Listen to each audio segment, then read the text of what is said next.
உலகத்தில் 3 விதமான தானங்கள் கேட்டாதான் பண்ணணும். கேட்கறதுக்கு முன்னாடியே நீங்கள் பண்ணக்கூடாது. மீதி எந்த தானம் வேணாலும் அவங்க கேட்கறதுக்கு முன்னாடி நீங்கள் போய் பண்ணலாம்.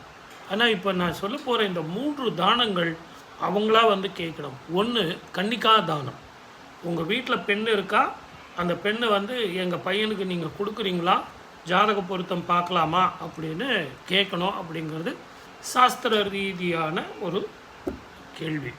அதுக்கு அடுத்தது, நிச்சயதார்த்தம் பண்ணும்போது அவங்க மாப்பிள்ளை வீட்டில் வந்து கேட்பாங்க.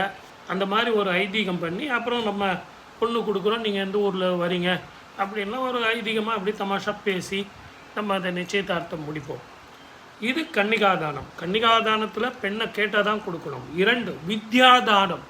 நான் வந்து படிக்கணும், எனக்கு படிப்பு கற்றுக் கொடுங்க, ஒரு நல்ல கல்வியை கொடுங்க, என்னுடைய எதிர்காலத்துக்கு வந்து கல்வி ரொம்ப முக்கியமானது, ஆகவே எனக்கு பணம் இருக்குது இல்லை அது வேற, நல்ல குரு நீங்கள், எனக்கு கல்வி கொடுங்க, கல்வியை கற்றுக் கொடுங்கன்னு வித்யாதானம் கேட்கணும்.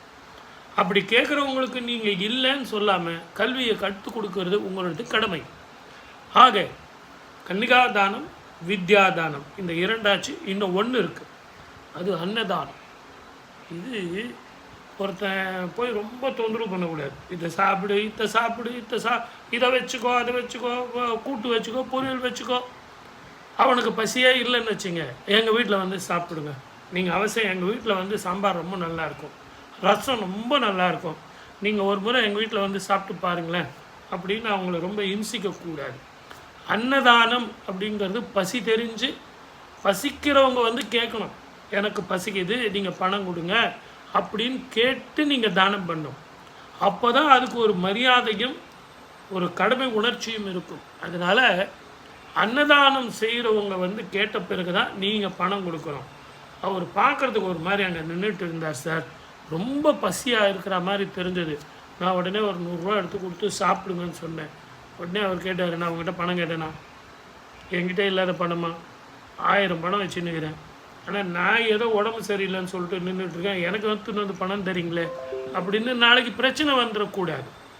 ஆகவே தயவு செஞ்சு இந்த 3 தானங்களும் உங்களை கேட்ட பிறகு தான் நீங்கள் தானம் செய்யணும் அப்படிங்கிறத புரிஞ்சுங்க, தெரிஞ்சுங்க.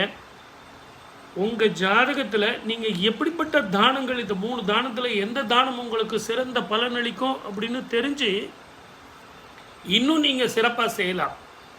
அதனால்தான் கல்வி அறக்கட்டளை செய்கிறது, அதே மாதிரி மேட்ரிமோனியல் ஆரம்பிக்கிறது, அன்னதானம் செய்கிறது அப்படின்னு பெரியவங்க ஆரம்பித்து வச்சாங்க. யார் வேணாலும் வந்து கேட்டு